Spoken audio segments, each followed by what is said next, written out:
대한민국의 모든 민사, 형사 재판은 삼심 제도에 따라 이루어집니다. 이 삼심 제도는 재판의 공정성을 보장하기 위해 마련된 장치입니다. 1심은 지방법원에서, 2심은 고등법원에서, 3심은 대법원에서 열립니다. 재판의 풍경을 살짝 들여다보면 보통 이렇습니다. 지방법원에서 판사가 피고를 향해 땅땅 유죄를 선고합니다. 피고는 그 판결에 도저히 승복할 수 없습니다. 억울함을 풀기 위해 고등법원에 항소를 합니다. 피고가 고등법원의 항소심에서 내려진 판결에도 만족하지 못합니다. 마지막으로 대법원에 상고를 합니다. 결국 대법원에서 최종 판결이 확정적으로 내려집니다. 비로소 모든 재판이 마무리됩니다. 그런데 아직 비상구제 절차가 하나 남아 있습니다. 그것은 재심, 즉 비상불복 신청 방법입니다. 단 확정된 최종 판결에 중대한 흠의, 하자가 있는 경우에만 가능합니다. 그런 경우 그 판결의 취소와 또 이미 종결된 사건의 재심을 청구하게 됩니다. 우리가 간혹 언론 보도를 통해 재심 청구 사건을 접하지 않습니까? 분명 우리나라의 삼심 제도는 공정성이란 측면에서 아주 합리적인 그런 제도라 참 좋습니다. 그럼에도 불구하고 여전히 재판의 공정성을 의심하는 경우가 종종 있습니다. 사실상 아무리 뛰어난 재판과 판사라 할지라도 완벽한 판결은 불가능하기 때문입니다. 그 역시 불완전한 일개 인간에 불과하지 않습니까? 그러다 보니 그 지혜와 능력의 한계 때문에 얼마든지 실수할 수 있습니다. 본의 아니게 불공정한 판결로 피고의 눈에서 피눈물 나게 하는 거지요. 그러나 우리 하나님은 온 우주 최고의 재판장이십니다. 완전의 하나님이시오 공의의 하나님이십니다. 그래서 하나님의 법정에서는 항상 공평한 재판과 정의의 실현만 있습니다. 오심의 희생양이 되어 피해를 당하는 일은 결코 발생할 수 없습니다. 그러니 불안과 근심에 떨 필요가 조금도 없겠지요?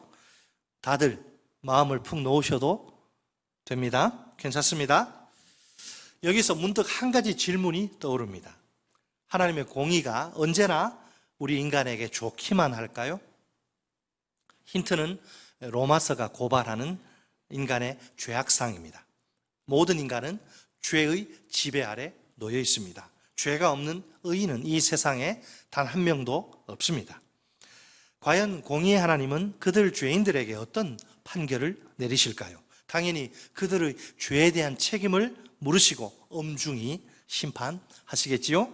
모든 인간은 각자가 자기 죄 때문에 거기에 합당한 응분의 처벌을 받아야 합니다.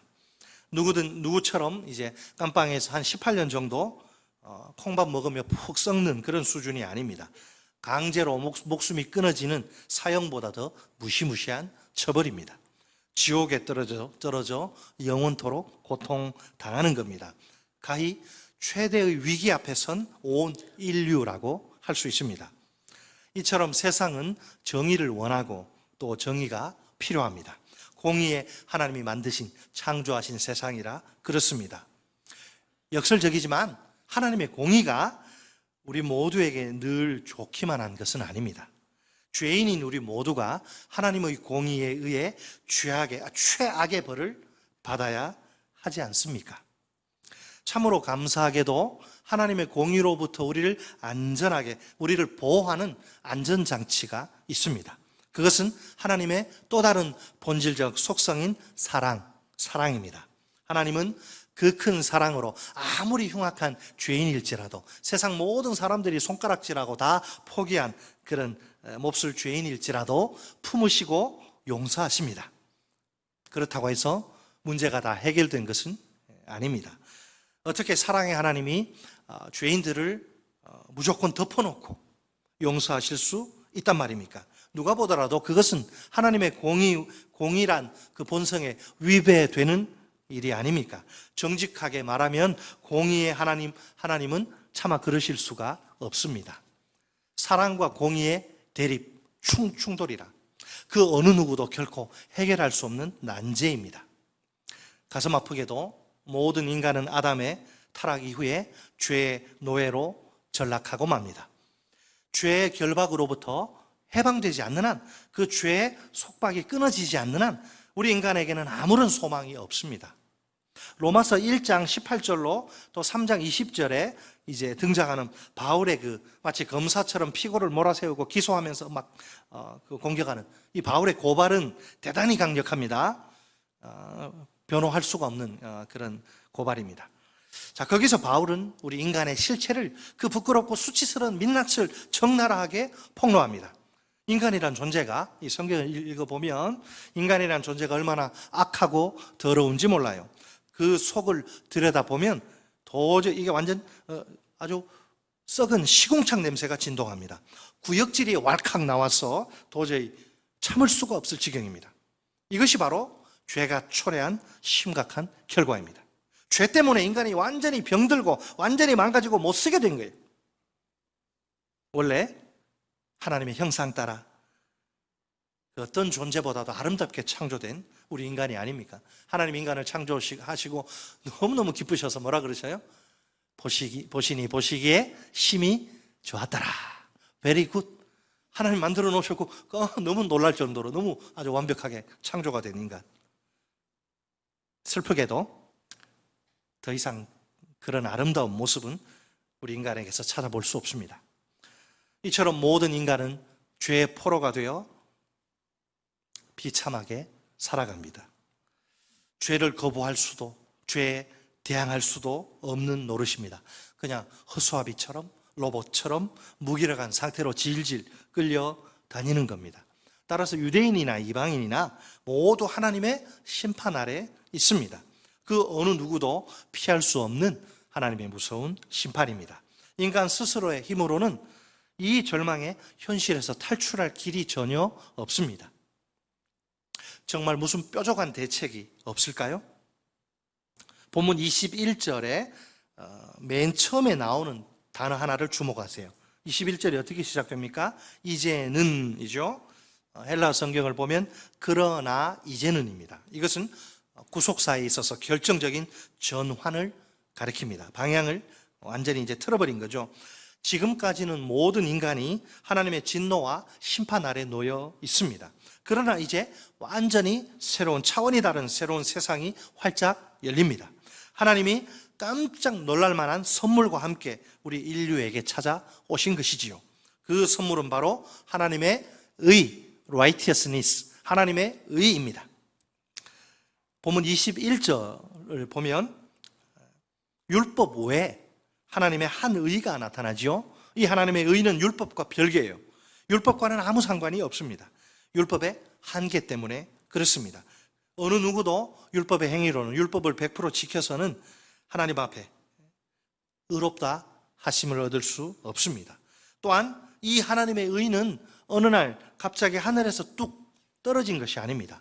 오랜 세월 동안 율법과 선지자들에게 증거를 받은 것입니다. 구약 성경에 아주 오래전부터 약속된 것이지요.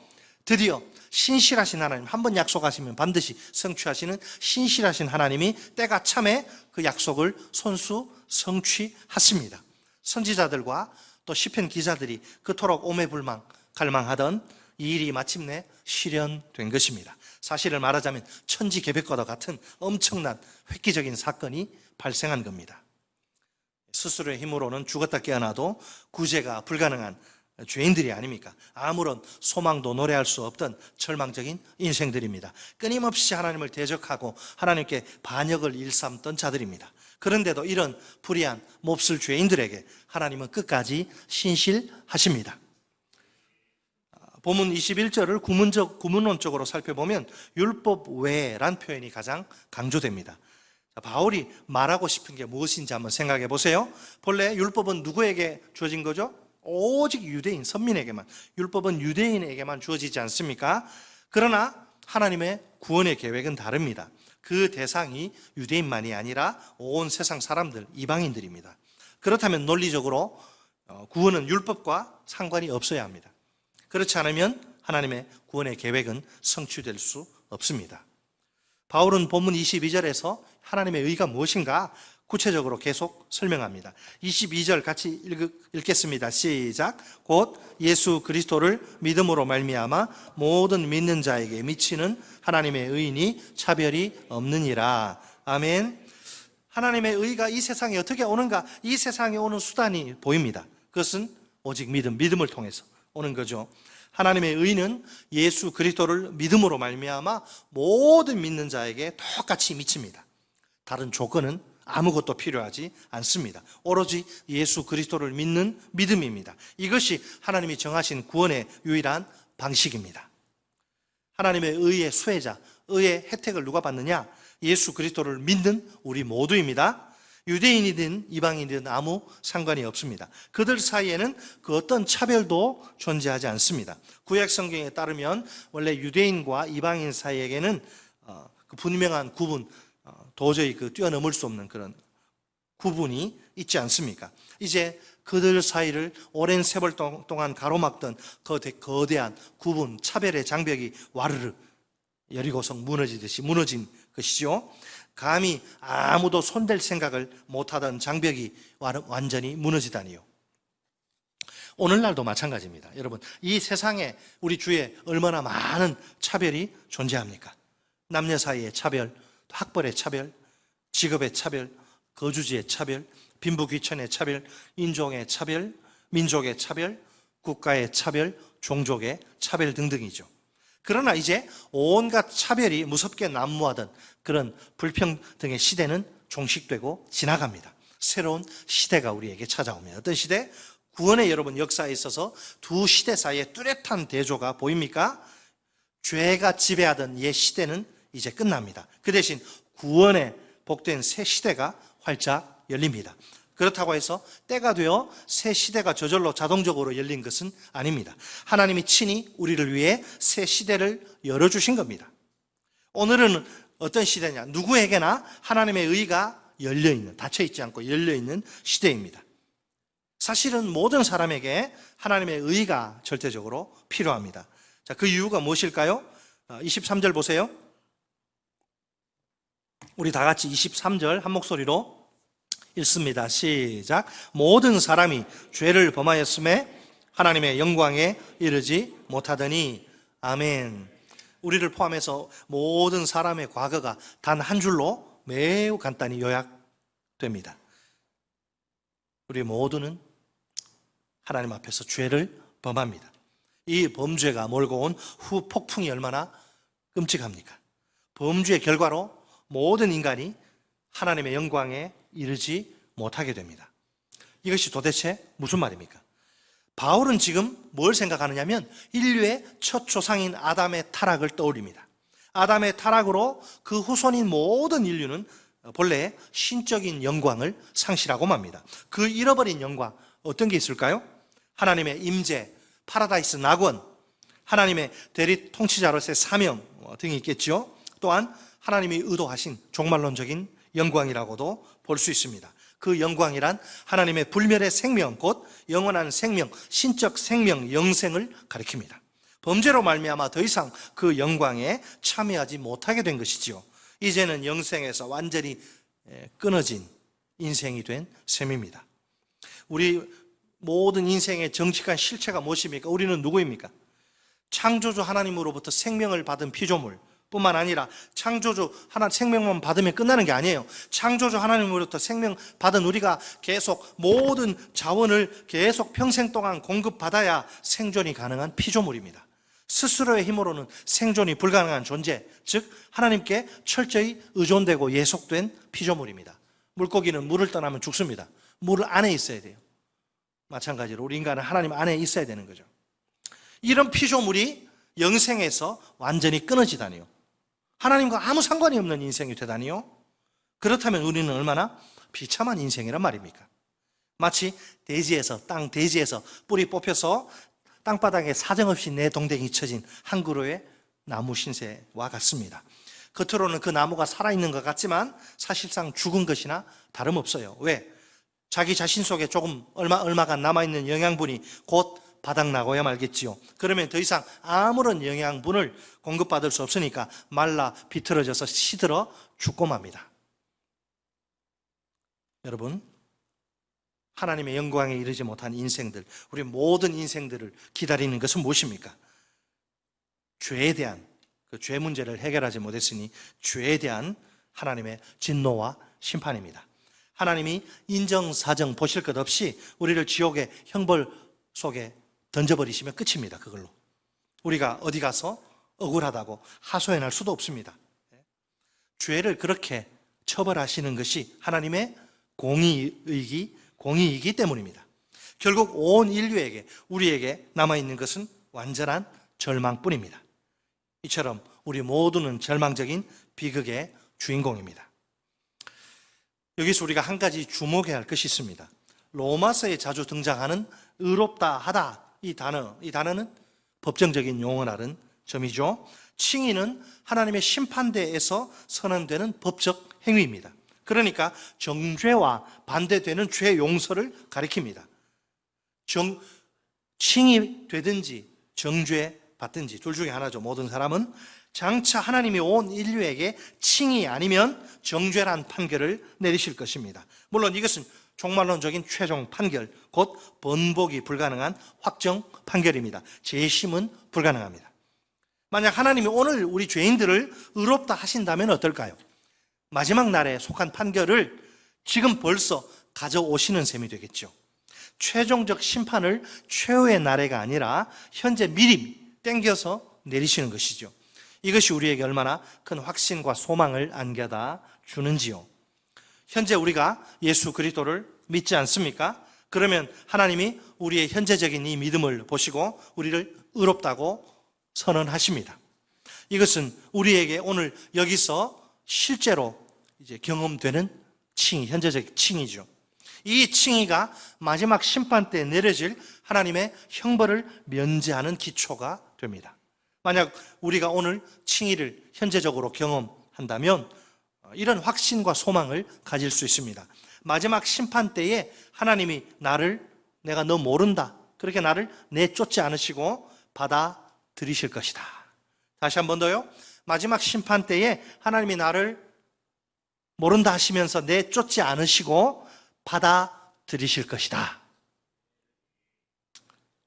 이제 본문은 우리를 칭의의 몇 가지 진리 가운데로 인도합니다. 우리 다 같이 본문 24절 말씀을 한 목소리로 읽겠습니다. 24절 시작. 그리스도 예수 안에 있는 속량으로 말미암아 하나님의 은혜로 값없이 의롭다 하심을 얻은 자 되었느니라. 아멘. 자, 첫째로 우리가 살펴볼 거, 칭의의 근원은 근본이나 원인을 말하죠. 칭의의 근원은 하나님과 그분의 은혜입니다. 한번 따라서 하실까요? 칭의의 근본이나 원인은 하나님과 그분의 은혜다. 아멘. 여기에 모인 우리가 누구입니까? 예수 그리스도를 믿는 믿음의 사람들이죠. 그러니까 우리는 하나님의 은혜로 값없이 의롭다 하심을 얻은 자들입니다. 복음이 강조하는 중요한 진리가 무엇입니까? 구원에 있어서 처음부터 끝까지 시종을 하나님이 주도권을 쥐시고 일하신다는 것입니다. 어떻게 우리 죄인들이 하나님 앞에서 의롭다 하심을 얻을 수 있단 말입니까? 몇 가지 중요한 단어가 이 질문에 대한 답을 우리에게 제공합니다. 먼저 속량이라는 단어, 우리가 일상생활에서 쓰지 않는다는데 속량, 구속으로 번역하는 것이 좀 더 좋습니다. 이것은요 1세기의 노예 시장에서 노예를 사고 팔 때 이렇게 사용하던 상업 용어입니다. 노예를 해방시켜 자유인이 되게 하려면 어떻게 해야 합니까? 그 노예 몸값 속전을 지불하면 됩니다. 우리 모든 인류는 지금까지 살펴본 대로 죄의 노예지요. 그들은 죄의 지배와 속박에 완전히 갇혀있는 신세입니다. 자기 힘으로는 이 지배와 속박에서 절대로 벗어날 수 없습니다. 일평생 죄에 붙들려서 사로잡혀서 마귀의 종노릇을 할 수밖에 없습니다. 그 마지막은 지옥 형벌입니다. 그런데 하나님이 예수 그리스도를 우리 죄인들의 몸값으로, 속전으로 지불하십니다. 이 행동으로 우리가 죄의 지배와 속박에서 100% 해방됩니다. 우리 대신 예수 그리스도의 목숨이, 생명이 우리 몸값으로 지불된 것입니다. 이렇게 해서 예수 그리스도는 우리를 대신해 친히 율법의 모든 저주를 담당하십니다. 우리가 받아야 할 율법의 모든 그 흉악한 저주를 아무 죄 없으신 주님이 받으시다니요. 이 세상 그 무엇과도 비교할 수 없는 고귀한 그리스도의 목숨, 생명이 아닙니까? 그 가치를 어떻게 돈으로 환산할 수 있을까요? 그것은 애초에 불가능한 일입니다. 나같이 못난 인간을 구원하시기 위해 하나님이 그 아들 예수 그리스도의 목숨을 아낌없이 버리시다니요. 솔직히 내게 그럴 만한 가치가 있습니까? 여러분 한번 생각해 보세요. 내가 과연 그런 가치가 있는가? 나 같은 거 살리시려고 예수를 죽이실 필요가 굳이 있었겠는가? 여러분 어떻습니까? 내가 볼 때는 당연히 없죠. 당연히 없어요. 그러나 하나님이 보실 때는 당연히 있습니다. 이게 놀라운 거예요. 내가 볼 때는 내게 그런 가치가 없어요. 그러나 하나님이 보실 때는 있어요. 누가 뭐라 해도 나는 하나님 앞에서 참으로 소중하고 특별한 존재입니다. 그 어느 정도까지냐면 그 아들 예수 그리스도를 죽이시면서까지 반드시 살려내야 할 가치가 있는 존재 말입니다. 우리가 그렇게 대단한 사람이에요. 자, 다음은 하나님의 은혜로와 값없이란 표현이죠. 칭의는 전적으로 하나님의 선물이다, 이걸 보여주는 거예요. 이 두 단어가.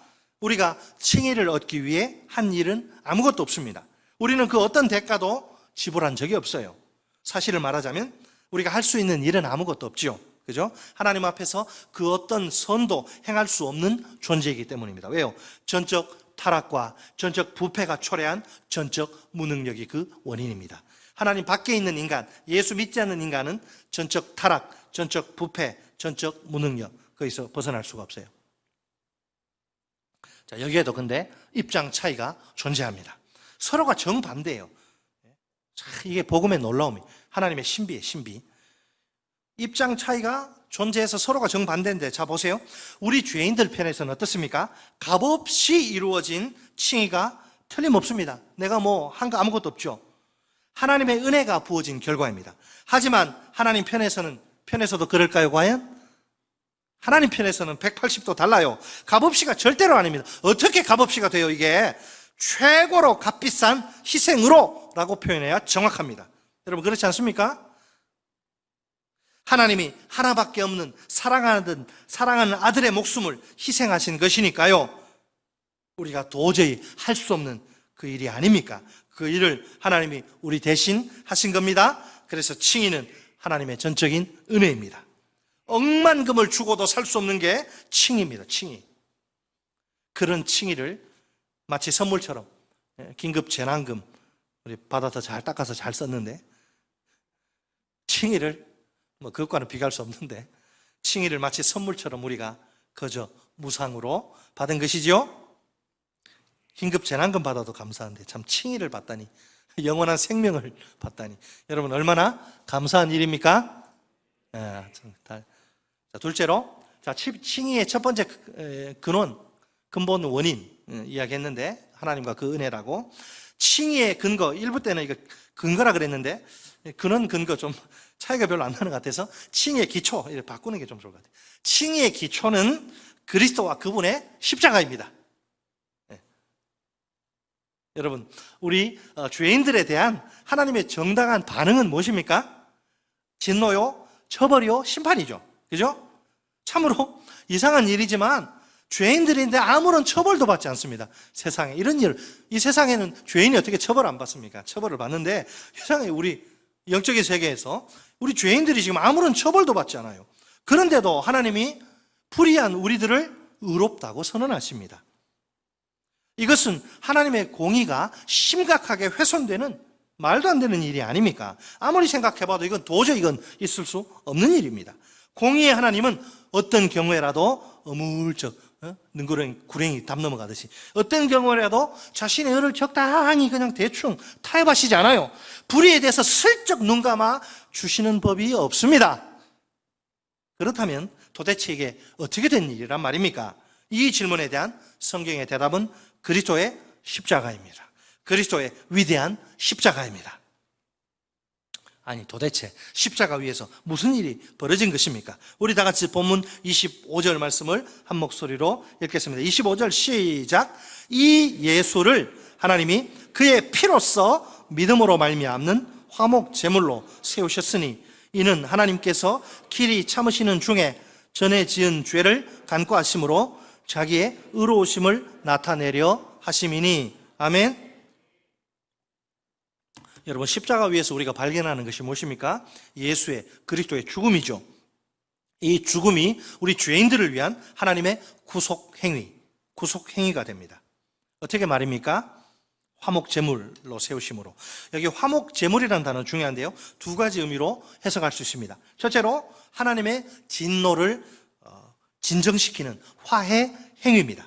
둘째로 죄를 용서하고 제거하는 속죄 행위입니다. 화목제물은 화해와 속죄를 위한 하나님의 특별한 선물이죠. 한마디로 말해서 십자가에 달려 죽으신 그리스도는 우리의 속죄를 위한 희생 제물입니다. 구약 시대는 어떻게 사람들이 죄 용서받습니까? 죽을 수 없잖아요. 그러니까 흠없는 양, 염소 데려다가 세우고 안수하면 이 죄인의 죄가 그 죄 없는 양이나 염소에게 뒤집어 씌워져서 그거 죽이면, 피 쏟아 죽이면 이 사람이 용서받는. 자, 그 하나님의 어린 양으로 예수가 우리 대신 그렇게 우리가 죽어야 되는데 예수가 우리 죄를 뒤집어 쓰고 비참하게 죽으신 거예요. 우리 같은 사람들 살리시려고. 늘 울어도 눈물로써 못 갚을 줄 알아. 몸 밖에 드릴 것 없어 이 몸 바칩니다. 우리 모두의 찬송인 줄 믿습니다. 바울은 로마서 5장에서 그리스도의 죽음이 얼마나 특별한지를 강조합니다. 로마서 5장 7절로 8절 우리 한번 볼까요? 한 장만 넘기시면 되니까 5장 7절로 8절 245쪽 읽습니다. 7절 8절 시작.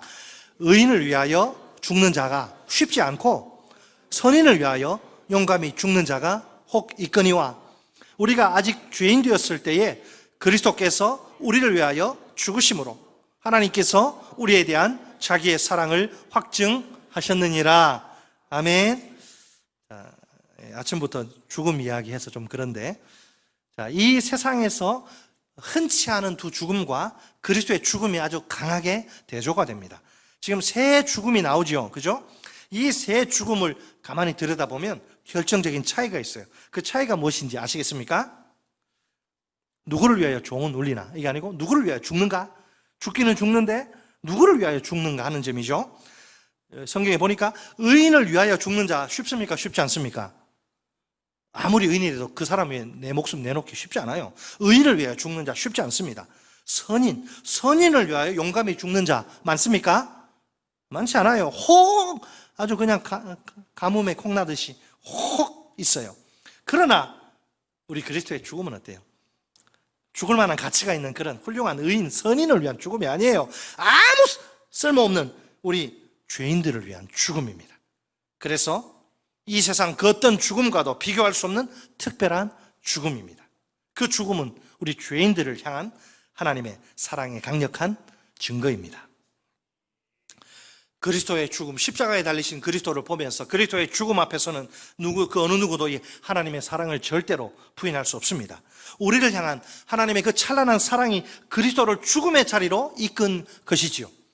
그리스도의 죽음보다 더 큰 것이 바로 우리를 위한 이 하나님의 사랑입니다. 여기에 모인 우리들 한 사람 한 사람을 위한 하나님의 사랑 말입니다. 혹시 우리 가운데 지금 삶이 너무나 곤고하고 힘들어 하나님의 사랑을 의심하는 분이 계십니까? 의심의 근거는 다양하겠지요. 대부분은 자기가 처한 힘들고 답답한 상황입니다. 자기가 제일 힘든 것 같아. 자기가 제일 괴로운 것 같아. 너무너무 누구는 그냥 살아도 개똥밭에 사는 게 저승보다 낫다고 세상 사람들 이야기해. 나는 개똥밭보다 더 못한 것 같고, 내가 예수 믿고 내가 신앙생활 열심히 하는 내 삶이 이게 뭐냐? 너무너무 힘든 거예요. 그러다 보니까 하나님이 나를 사랑해? 아이고 저 목사 네가 내 속에 들어와 봤냐? 하나님이 자기를 사랑한다면 이런 고통스러운 상황을 허락하실 리가 없고 이렇게 오래 방치하실 리가 없다는 거예요. 이 상황에서 건져달라고 그토록 간절히 몸부림치며 기도했는데 침묵 말이 안 된다는 거예요. 무슨 하나님이 나를 사랑하냐? 그렇게 이야기하는 거예요. 이런 사람이 한둘이 아닙니다. 교회 안에. 정말 하나님이 사랑하시지 않아서 그렇습니까? 사실을 말하자면 절대로 그렇지 않습니다. 여러분 오해하면 곤란합니다. 우리가 바울뿐만 아니라 사도 요한도 하나님의 사랑에, 우리를 하나님이 얼마나 사랑하시는지 확실한 증거를 제시하지 않습니까? 요한 1서 4장 10절 말씀입니다. 사랑은 여기 있으니 우리가 하나님을 사랑한 것이 아니요 하나님이 우리를 사랑하사 우리 죄를 속하기 위하여 화목 제물로 그 아들을 보내셨음이라. 아멘. 내 과거와 현재와 미래를 꿰뚫고 줄기차게 부어지는 하나님의 사랑입니다. 하나님은 과거에 나를 사랑하셨습니다. 지금도 나를 사랑하십니다. 앞으로도 계속 나를 사랑하실 것입니다. 여기에 그 결정적인 증거가 있지 않습니까? 그 증거는 내 죄를 속하기 위해 그 아들 예수님을 화목 제물로 보내셔서 죽이신 거예요. 죄인인 내가 죽어야 되는데, 내가 내 죄 때문에 죽어야 되는데, 내가 내 죄에 대한 하나님의 저주를 짊어지고 진노를 짊어지고 내가 피 쏟고 다 죽어야 되는데 아무 죄 없으신 예수님이 내 대신 죽으신 거예요. 그것도 내 죄 때문에, 내 죄를 처리하시기 위해, 용서하시기 위해서 말입니다. 세상에 이런 기막힌 일이 어디에 있습니까? 과연 그리스도의 구속에 있어서 핵심이 무엇입니까? 그분의 피, 성스러운 피, 보혈, 예수의 보혈이죠. 원칙상 모든 죄인은 자기 죄 때문에 자기가 피를 다 쏟고 죽어야 합니다. 그것이 하나님의 공의입니다. 자, 이런 상황에서 어떻게 우리 죄인들이 죽음을 면할 수 있단 말입니까? 죄로 말미암아 우리에게 쏟아지는 하나님의 그 진노를 좀 진정시켜야 합니다. 달래야 합니다. 그러기 위해선 하나님의 진노를 초래한 죄를 뿌리 뽑아야 돼요. 죄를 제거해야 합니다. 다른 말로 하면 하나님의 공의를 만족시켜야 합니다. 바로 이 일을 위해 하나님의 예수님을 속죄 제물로, 희생 제물로 세우십니다. 우리 대신 희생 제물인 예수님이 십자가에서 피를 다 쏟으시고 죽으십니다. 그 결과 우리의 모든 죄가 제거됩니다. 우리를 향한 하나님의 불같은 이글거리는 진노가 진정되고요, 사그라들고요, 하나님의 공의가 완전하게 충족된 것입니다. 비로소 이제 하나님이 우리 죄 문제가 해결 처리됐으니까 예수 안에서 우리를 의롭다 하실 수 있는 길이 확 열린 것이지요. 얼마나 놀라운 하나님의 사랑입니까? 이제 본문 25절 하반절로 26절 말씀을 보겠습니다. 이는 하나님께서 길이 참으시는 중에 전에 지은 죄를 간구하심으로 자기의 의로우심을 나타내려 하심이니 곧 이때에 자기의 의로우심을 나타내사 자기도 의로우시며 또한 예수 믿는 자를 의롭다 하려 하심이라. 아멘. 하나님이 예수님의 죽음을 속죄 수단으로 삼으신 목적은 무엇인가 하는 거죠. 자기의 의로우심, 즉 하나님의 의로우심을 나타내시기 위해서입니다. 뿐만 아니라 예수님을 믿는 우리까지도 의롭다 하시기 위해서입니다. 우리가 하나님이 공의로우신 분이라는 사실을 한시라도 잊지 말아야 합니다. 공의로우신 하나님은 결코 우리 죄인들의 죄를 가볍게, 자판기에서 커피 한 잔 먹듯이 그렇게 가볍게 취급하시지 않습니다. 그분은 절대로 자신의 거룩한 본성에 위배되는 일은 하시지 않습니다. 그런데 이상하게도 하나님은 이전에 오래 참으십니다. 자기 백성의 죄를 엄중하게 처벌하시지 않습니다. 그 대신 간과하십니다. 패스하세요. 이것은 죄 행위를 무시하시거나 지나치신다는 그런 말이 아닙니다. 당연히 죄의 행위를 보시기는 합니다. 거기에 대해서 심한 분노를 느끼십니다. 하지만 벌하시지는 않습니다. 여기서 전에 지은 죄는 무엇을 가리킵니까? 구원의 새 시대가 오기 이전에 지은 모든 죄지요. 하나님이 이 죄에 합당한 벌을 유예하신 것입니다. 우리식으로 말하면 집행유예. 징역 3년에 집행유예 2년, 자격정지 몇 년, 바로 형 사는 거 아니잖아요. 여러분, 하나님이 죄에 대해 완전하고도 즉각적인 형벌을 가하시지 않은 셈입니다. 그들에게 회개의 기회를 허락하신 것이지요. 그 이유는 무엇입니까? 하나님의 인자하심 때문에, 하나님의 사랑 때문에입니다. 로마서 2장 4절 말씀, 혹 내가 하나님의 인자하심이 너를 인도하여 회개하게 하심을 알지 못하여 그의 인자하심과 용납하심과 길이 참으심이 풍성함을 멸시하느냐. 아멘.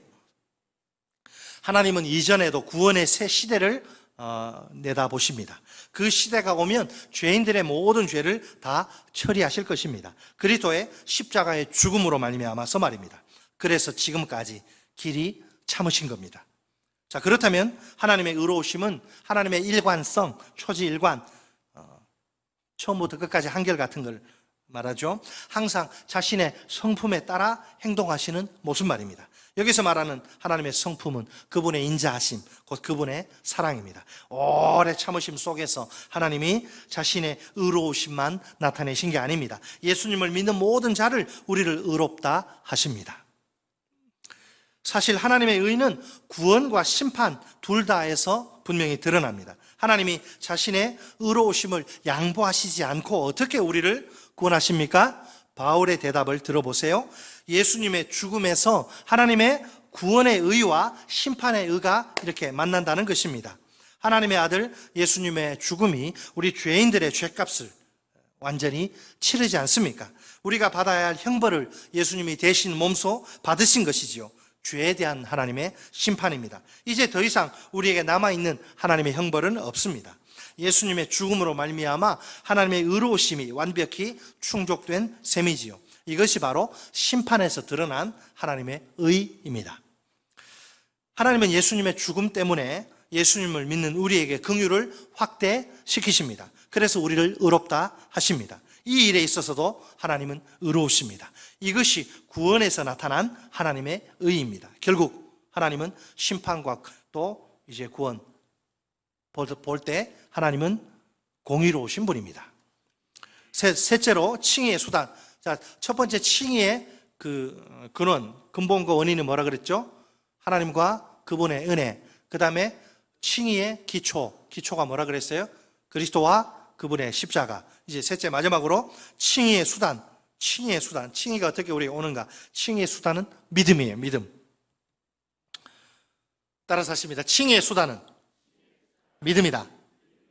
오늘 본문 22절로 특별히 30절에 보면 바울이 반복적으로 믿음의 절대적인 필요성을 강조합니다. 너희들 믿음이 있어야 칭이 된다는 걸 이야기하죠. 22절 보세요. 자, 3장으로 가서 22절의 본문에 보니까 하나님의 의는 어떻게 미치느냐? 예수 그리스도를 믿음으로 말미암아 모든 믿는 자에게 미칩니다. 본문 25절 말씀입니다. 어떻게 또 하나님은 예수 그리스도를 그의 피로써 믿음으로 말미암는 희생 제물로 세우십니다. 본문 26절 말씀입니다.